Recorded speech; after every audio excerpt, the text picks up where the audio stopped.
Kaya parang tumitibay madugo yung bawat lema. Kaya kung sa tingin mo, ikaw yung aking kapatid, nagkakamali ka. Kasi ikaw si Saito, ito si Balakid. Ha? Pero ako, estudyante pa lang. Pero utak ko, kang sensei. Utak ko, katumbas ginto. Sa'yo, wala pang 10K. Lahat ng tao ko yung naabangan dito. Parang nung si Yaya Dub sumayaw ng nay-nay. Di mo ko maaabot, parang fade away ni MJ. Yo! Teka lang. Turo ka sa akin punchlines para suntok ni ME. Papaputuan kita ng shotgun, di ko titigilan hanggat maging empty. Tsak na babagsak ka sa akin para ka lumaklat ng isang time! Okay, huling balat mula kay Sir Hansan. Bago ang lahat, isang biyahe ng buhay. Si Mabini ay taong tunay, pero lahat ng buhay ay kailangan din humantong sa hukay. Ang story niya ay patapos na ba? Nagustuhan niyo ba? Kulang pa ang 2 minuto para ibahagi lang ang buhay niya.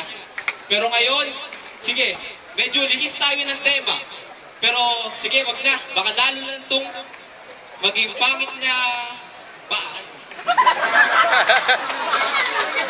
Yo. Kailangan ko pa ba ipaliwanag sa madla kung gaano ka kabobo at katanga? Pero sorry sa nadinig nyo mula sa akin kasi itong si pizza roll masarap na kasing kainin. Teka, akala niya ako'y bakla. Sa ay nagtataka, kanina ka pa nga tingin ng tingin sa aking mga daga.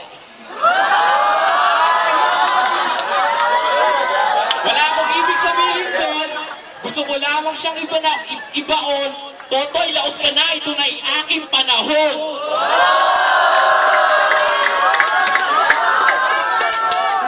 Kailangan magpatunayan kung sino ang mahusay, buhay kitang ililibing sa hukay. Teka, kailangan ba na ito'y sunod-sunod? Kakalawangin ang utak mo, tapos meron pang uod. Diba nakakatuwa? Diba nakakatuwa? Nakangiti na siya. Pero tol, kailangan na din natin na magsama. Kailangan iangat ang pangalan ni Mabini kasi kailangan din natin na tayo matuto din. Mas mahalin na sarili nating wika at ito ay mahalagahan. Pagbabago sa lahat na patungo sa ating kapayapaan. Pagbabago sa lahat para sa ating bayan. Magkasama kami lumaban para sa ating bayan.